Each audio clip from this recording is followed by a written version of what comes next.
Hello, everybody. This is Charles Anderson, and this is part 14, the Plus series, Inheritance+1. Uh, this is part of the series in my JMonkey Engine Java Basics tutorial series. I'm Charles Anderson, and yes, I've got an email. I'm just a guy from Goodwill, and I've got a really great video game idea. And as I'm doing this little side project here, in the last chapter, I was in the middle of playing, so like all the information from part 13, it's still in there. I've just got what I touched upon all in green. All right, and we're really just playing with stuff. So back to the project that was. All right, come on, come on. There we are. Um, I was working on. All right, so yes. Oh, right, and I just for an thought example, I thought, hey, can we do a typecast? No, you've got to do a object of, or a class of that type to access. Oh, not the mystery class, sample one. There we are. Yes, yes, there we go. Okay. All right, so now I'm actually going to do. I'm actually going to add a new class now, and we're going to extend point xy into point xyz. Yeah, the last one just showed kind of like a little bit of inheritance from the great and grand class object, the super class of them all. All right, so now we've got a point xyz class. All right, and we'll just use that good old keyword extends. And we are extending point xy class. All right. So now point xyz actually has all of what's in point xy. And, we're just adding more stuff to it. In this case, the new variable would be a z coordinate. Z coordinate, yes. And yeah, let's go ahead and put in the constructor, public constructor,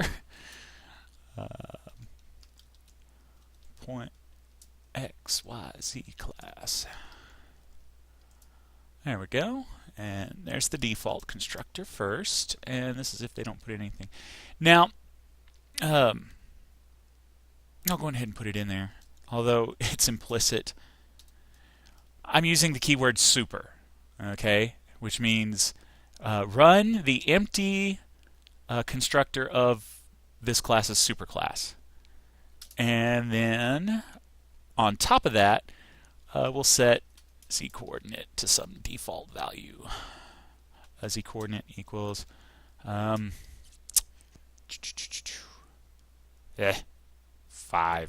Why not? That's our default. And we'll also go ahead and put out a notification that this constructor was called. So system dot out dot println. Start up the string. Yes, and constructor.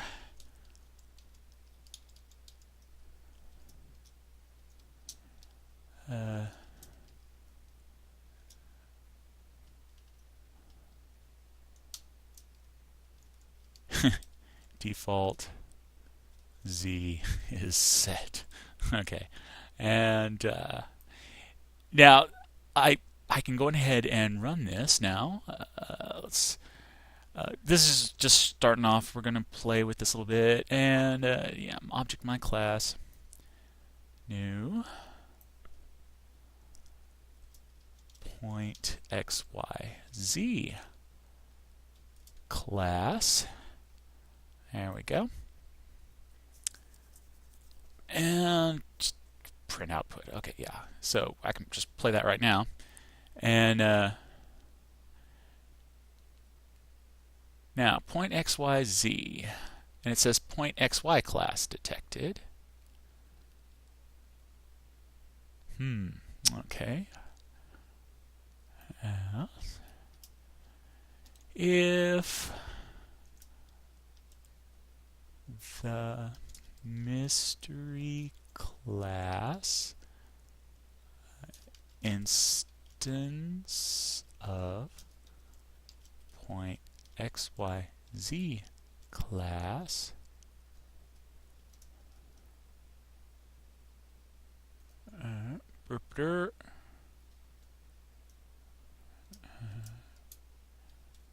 because this is an else right here too. There we go.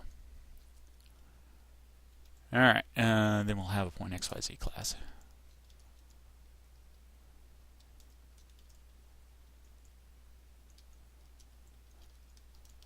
And I'll just give it a unique name, sample2.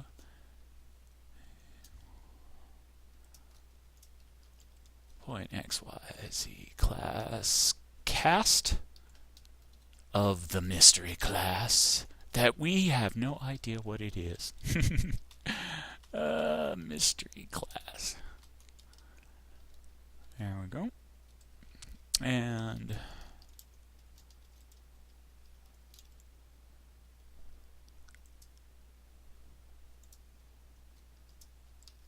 point xyz class detected.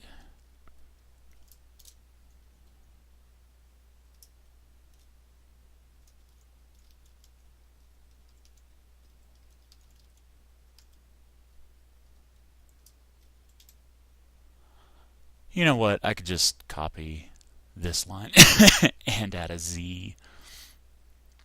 Well, and change the names and, you know, some other edit stuff. But the important part is sample 21 now. Sample 2. And add in the plus Z. Oh, let's go like this. Plus Z, comma, space, Z equals. There we go. Oh, and I have it all prettified, huh? Okay, Z equals, and then we can go sample2. And of course, because this is point xyz class, I can do this. You'll see that we have an x chord, a y chord, and a z chord, and you'll notice that there's a new symbol. Oh, you know what? I think I'll do Java doc next after this.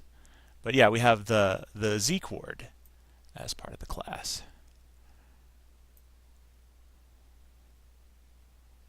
Point xyz class, sample 2. Okay, so z class. Or z chord. Let's just z, there we are. And there we go. That should do it. Oh, nope, I forgot my concatenation right there. Okay. Now, will it run correctly this time? Nope, still the xy class, but object my class, new point xyz class. We got the print output.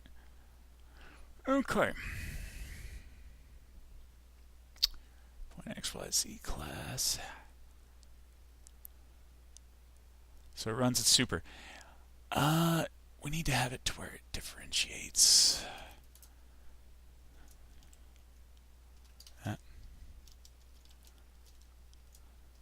Point xy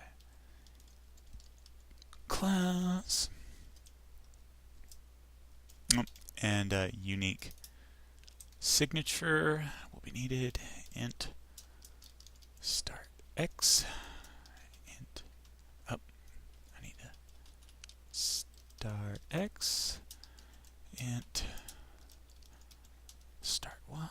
And int start z.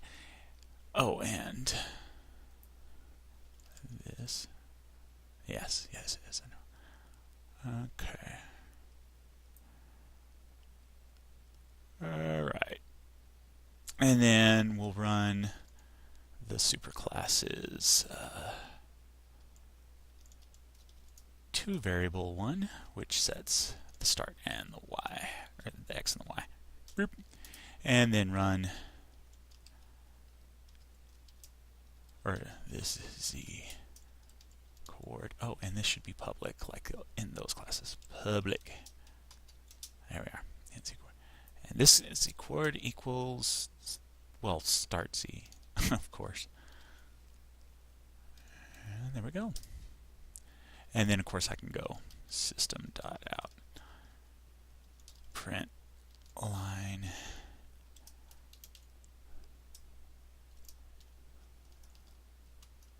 constructor Z equals, and then plus this dot Z chord. And the symbol's changed, which, yeah, because that other symbol meant that it was only for this package only because I forgot to put the public. So that'll change that. There we go. All right, so bam. And I can head over here. Let's give it 34, 25, and 67. Why not? Check the output on that. And you see we're still getting this point XY class detected, and it's not going through. Oh, did I forget? I forgot a bracket.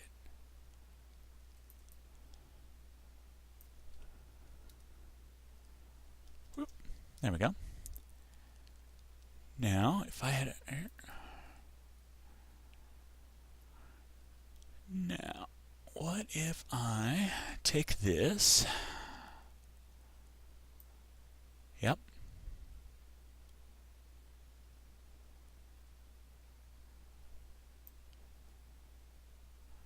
And let's control X. Well, actually, I would need to come from here to there. That should work. And put that in front.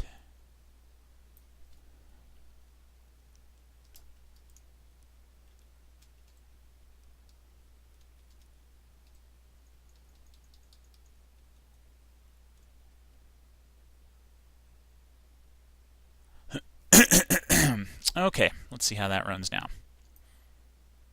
Yeah, point XYZ class detected. Because here's the thing, yeah, point XY class, yeah, point XYZ class is a subclass of point XY class, and so thus it matches. So I have to do it backwards.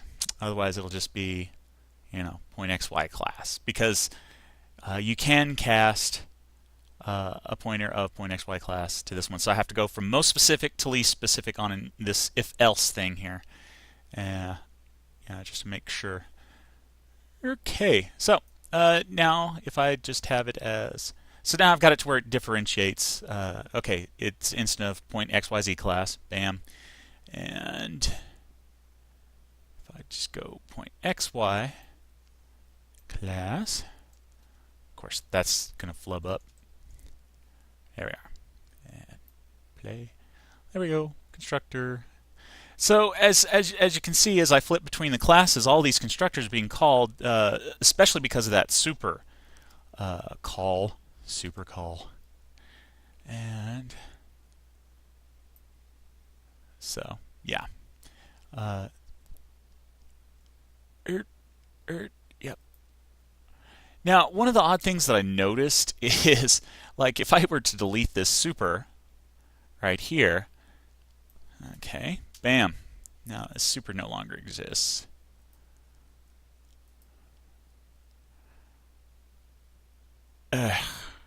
Oh, right, derp, because I'm using the, there we are, just get rid of all of this here. Alright, save it, and play it. Default Z is set, and 0, 1, 5, oh, right, because I have point.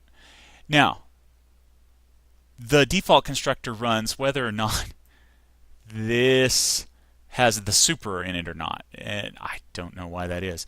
Of course, if you just get rid of this, it'll do the default constructor super. So, super, and you got to remember to change over here to show it off.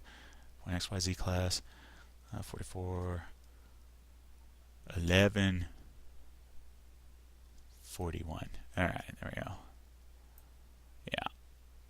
Okay, the default constructor is still called for the parent class. So go figure. That's one of the things. So there's an instance of super and sub. Of course, I can come in here with point xyz, and because I didn't specify super, I can say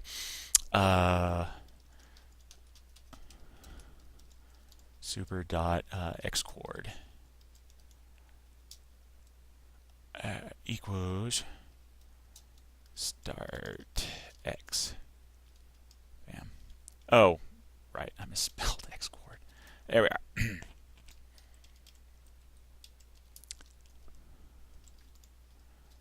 Y chord.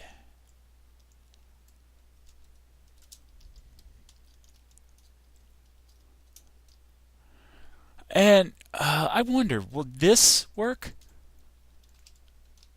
Yeah, this and super. Go figure. Well, let's see what it actually does.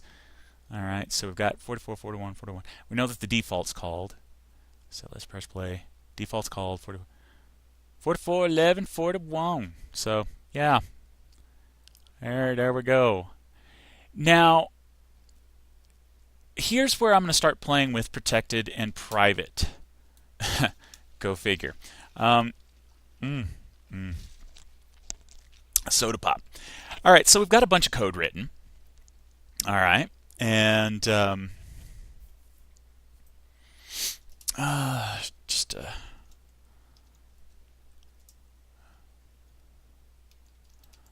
and I'm going to have what I like to call the red line attack, because this is it changes up how things are accessed when you start protected and privating stuff. So let's change xcoord to private.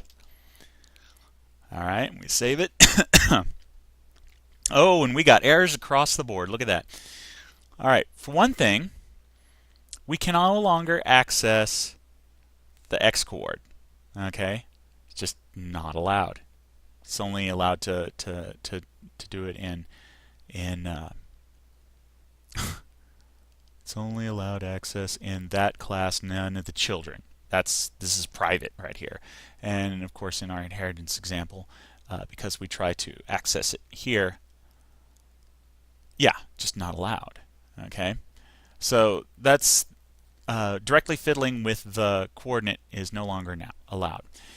Now, if we come over here and let's change this one just to protected. Protected. Okay, now it's protected. Has subclasses. Yes, I know. Come over here and y coordinate. You're allowed to access the y.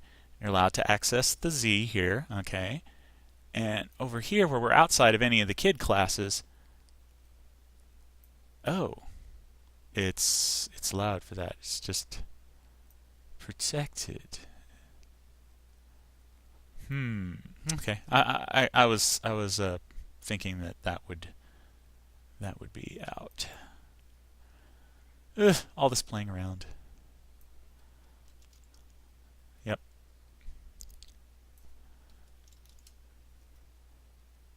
Yeah, doesn't really seem to be any difference between those keywords, this and super, as far as like, how that's done. It's more for the constructor referencing.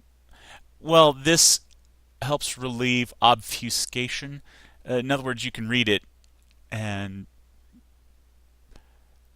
how could I put it? Because there was definitely no super z chord, right? There is no z chord, but there is a this z chord. So yeah, obviously this and super, there's no real difference, because this one inherits the x chord. And I need to just go ahead and start.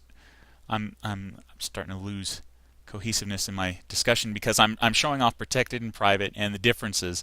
And so let's go ahead and okay, point xy class, and I'm going to go ahead and make accessors. I'm going to go ahead and make both of these private. Okay. And now that they're private, I can't access them directly, except in here I can.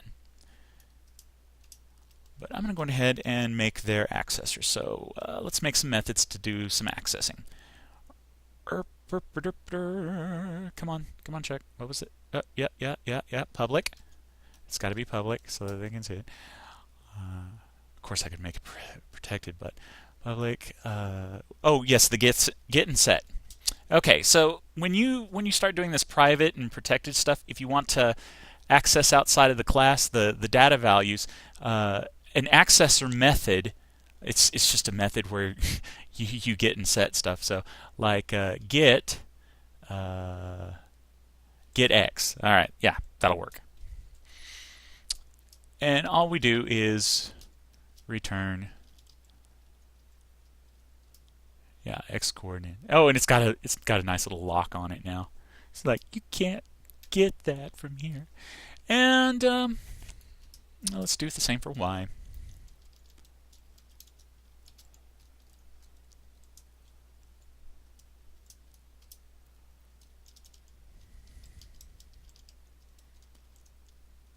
Yep, there it is. All right, and then now, why would you have accessors for stuff? Well, one of the big things is that these values, like you can't set a float into an x coordinate, or into an int, or longs into this, or this into that. Mostly strings, though. A lot of reading from files is strings, and then you have to convert it and then put it straight into there. So you don't want a programmer to come along going, okay, x coordinate equals this string over here that I'm reading in from the XML file, and boom, the moment that you try to put a string into the x coordinate, of course, Java will be like, hey, you can't do that. However, you could actually have like a get x or like a set x and a set y, where it actually will accept a string and convert it to an integer and then put it in there. And of course, here we could also have like a public string get x, or well, that would be string. And we could actually return and this is called overloading, by the way, where one function has multiple things that it can do. Okay, public string get x, and it would be like return I'd have to do like this dot x coord like toString or something. I'd have to write in the functionality, but yes, because that's oh wait, was it toString? I can't remember off the top of my head, but I know system dot and just because I can't remember the functionality of converting it, but yes, I know that it's possible to do that. But yes, you can return different things, overloading it for that particular thing. Okay, stay on track, Chuck. Stay on track. Starting to meander. Focus. Okay, let's just do the basics. But yes, so that's why you have why you want to protect and private some stuff, because you don't want the values visible. Oh, set public void set x. There we are. There we go. And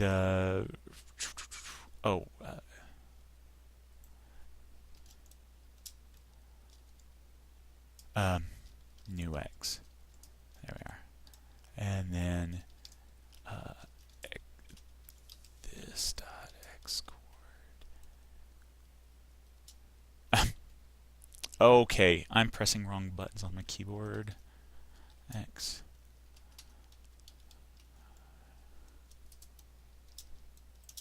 equals new x, and that's all that does.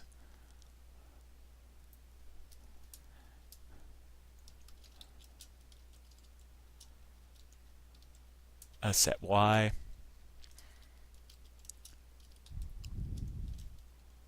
y.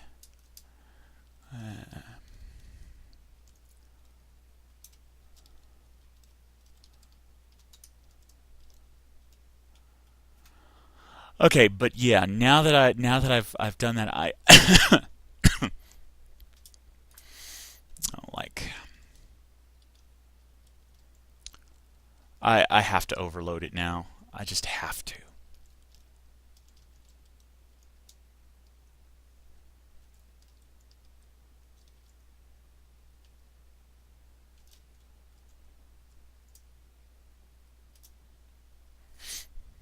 Oh, right.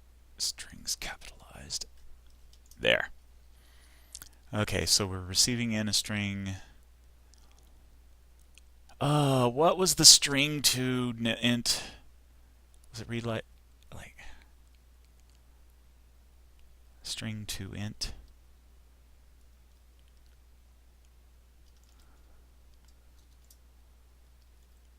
Yes.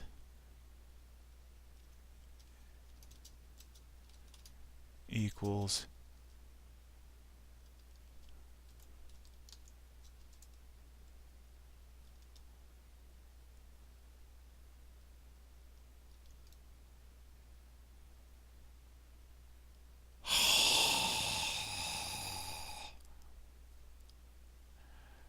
Oh gosh, what was the function? Dang it.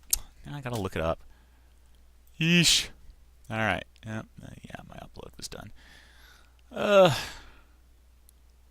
One of the things about any programming language is that there are so many ways to do things, and you just have to remember which ones do what and when. And let's just go to some random search. There are. All right. Java string to int. Yes, yes, there it is. Language basics. Convert. Wow, it's just called. Oh.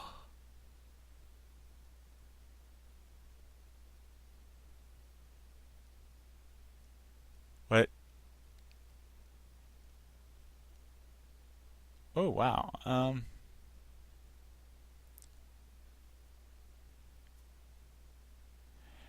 Integer. Okay. Parse int. Integer.parseInt. That's the command right there, probably. Okay, let's see if that is it. Nope, that's JMonkey Engine. Well, that's the form JMonkey Engine. Okay, so let's try.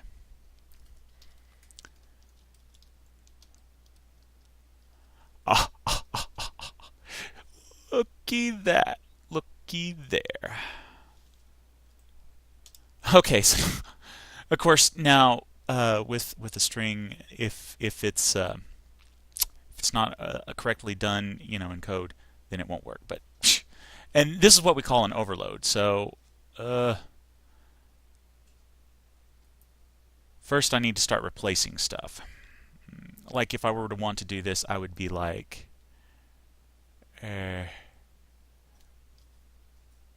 instead of this, I would say like set x start x. Yeah, and this .z chord. Oh, right, because I was showing off like where stuff showed up, and then I would be like set y start y. There we go. And so now I'm accessing and setting the variables without, because I set up a new way of accessing it. So that's good. That's groovy. That's great. And there we are. And that would have to become get x, and that would have to become get y, because now it's all protected. Of course, that's still public. I didn't write get z yet. Get x. There we are, and get y. So instead of just passing the values directly, we are using our methods get those values and save everything. Bam, and run it. It's still the same output, but we're accessing it different with new private private stuff. Yeah. And okay, I think I'm out. Oh yeah, I went way over all that. But before I go,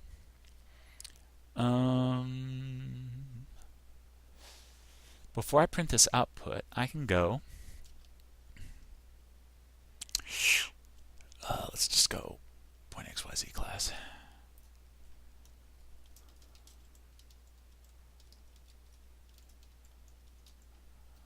There we are. And let's use that set x. So my class dot set x. See, and because we're overloading it, I can go like 64. Okay, and save it, run it, and bang, there it is. Now it's 64. So yes, I set the string as 64. And of course, we could use probably the hexadecimal and all that good stuff. But yeah, overloading. Why did I do overloading? This isn't even methods. But yeah, that's part of the private protected, and how you have to change how you go about seeing the data and obtaining the data when you start protecting and privating in that. Was it? Okay, there's one other thing that I was going to cover. Oh, right, the whole concept of that you can do like .xyz class, new .xyz class. Now say you have a .xy class object. Yes. Okay, and this is in the .xy. So yes, this works. This works. This will run. Okay. Now, if I were to switch the situation, let's take this .xy class, and of course there's none with 3. Let's 23. Doesn't really matter what the x is because it's set to 64 here. And save it, run it. So I've just changed it to .xy. Okay, .xy, that's great. Now if we were to try to make a .xyz class, which is a subclass, and does not work anymore. Okay, it has this function in it, so that's all right, but you cannot point it to a parent class. So that's one of the things. So yeah, you can point a superclass to a subclass, but you cannot point a subclass to a superclass. So that was the last thing that I want to cover, and I'm definitely over time. So we're going to keep on running with this insane menagerie by messing with sub next. Why? Why would they want to do that? Well, I just don't know. It probably has to do something with this overloading thing, probably. But yeah, I'll fiddle with sub for a little bit and then get the video up and running. All right, I'm out of time. There it is. All right. I've been playing with JMonkey Engine. I've been playing with Java. My name's Charles Anderson. I'm an indie game developer. My project's Idiog. Sorry about the ramble there midstream, but it's hard. It's kind of hard to keep everything organized when there's so many concepts to just throw out there. But hey, for whatever cool stuff that you got from this today, roll with it. Okay, have fun.